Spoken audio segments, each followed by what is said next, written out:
discussing a post on X, the bitter lesson for companies.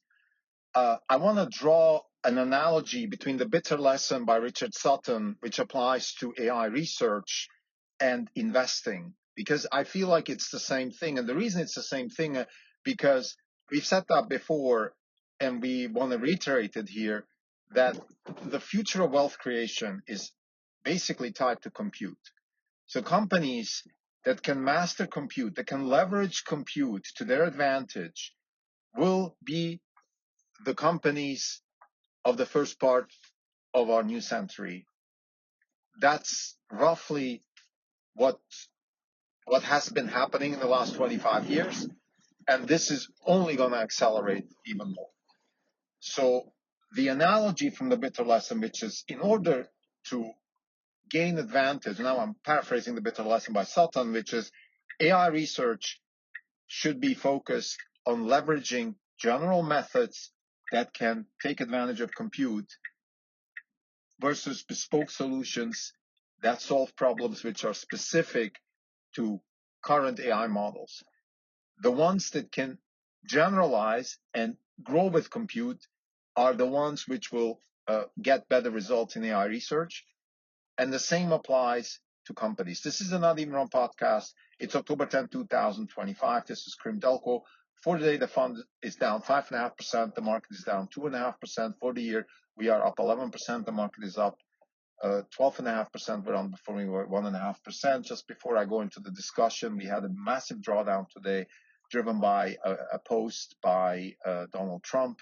President Trump basically threatened another escalation of the trade war with China.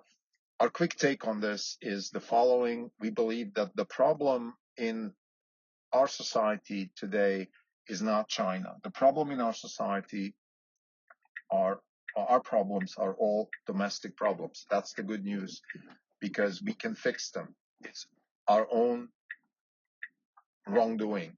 We have large deficits.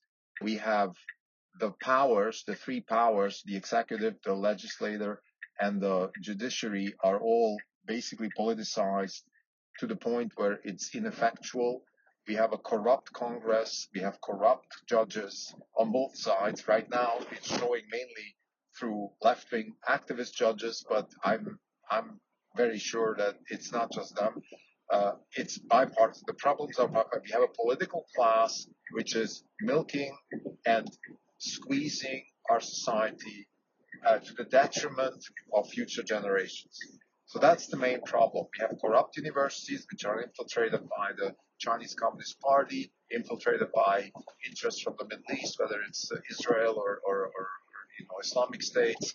We have other third world countries which are infiltrating our universities and generally financing grad students and financing research and thoughts that are detrimental to the fabric of our society. So we have massive domestic problems, and instead of fixing those, Trump is picking on rare earth metals.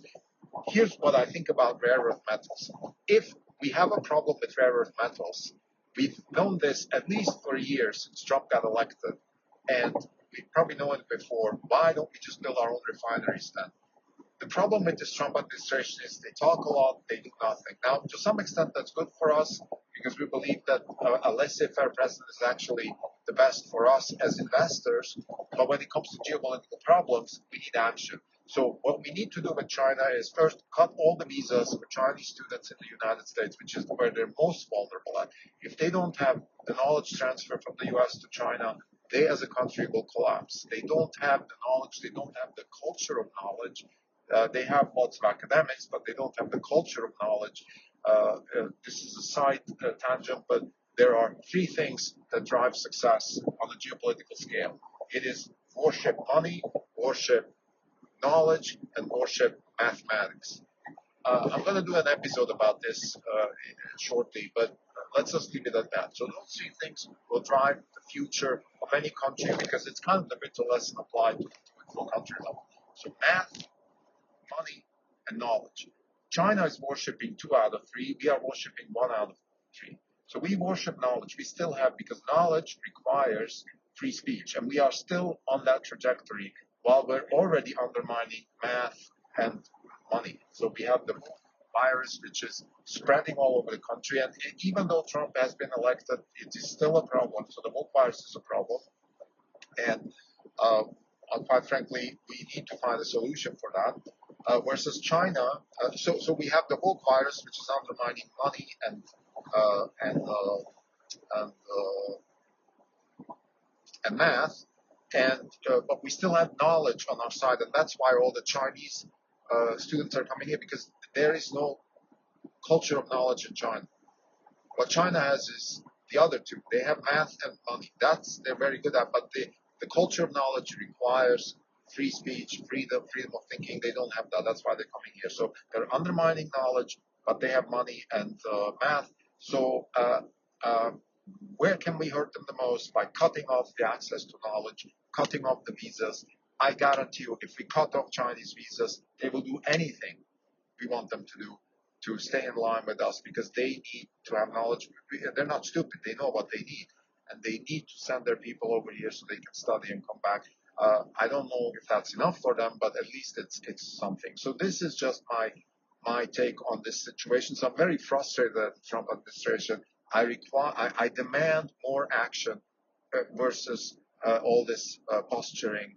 But now let's get to the bitter lesson for companies. What do we mean with that? So Richard Sutton wrote this a phenomenal essay, The Bitter Lesson, where he basically says that 70 years of AI research has shown that bespoke methods solving specific problems for specific availabilities of models and compute in time are not the right way to do. The best way to do long-term AI research with success is to have models that can leverage compute and availability of data, because that's really what drives AI.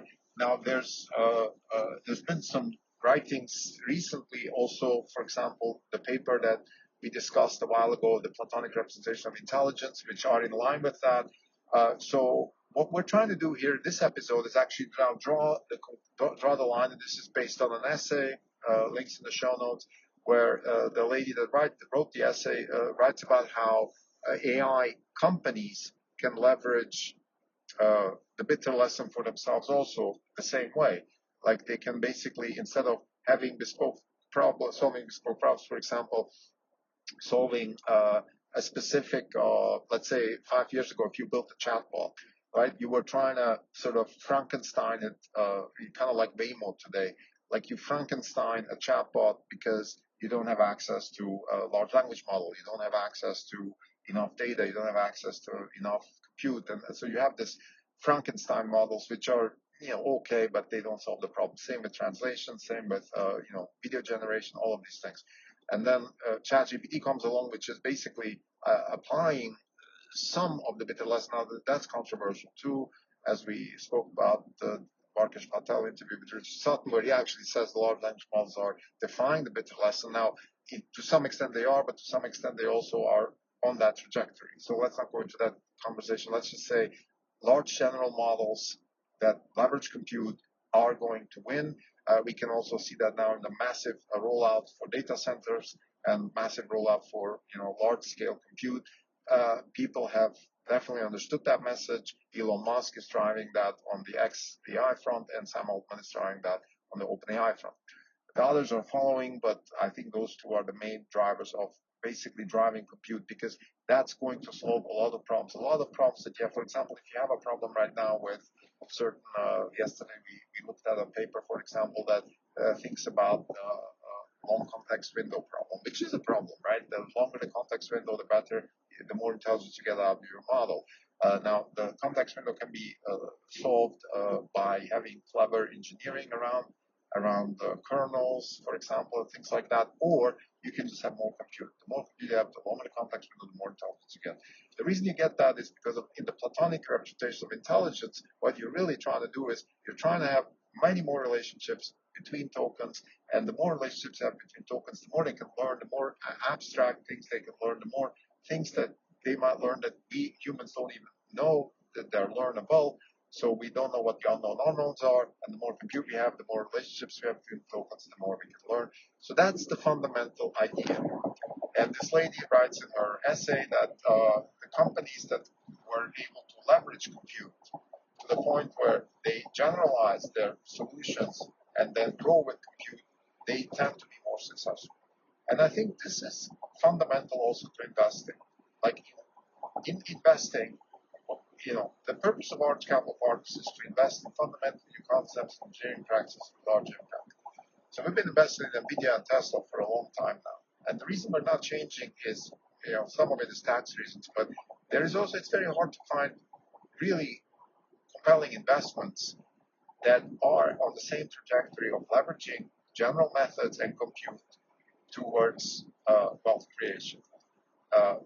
One good example is Tesla. When Tesla built their first inference chip, the car was barely able to do autopilot. The chip was way too big for what the car was doing. But Musk had already anticipated that there will be large models. FSD V12 was a very large model which can handle, hardware 3 can handle it, hardware 4 can handle V14. Hardware 3 cannot even handle V14 anymore. We're on hardware 3, so we feel that every day.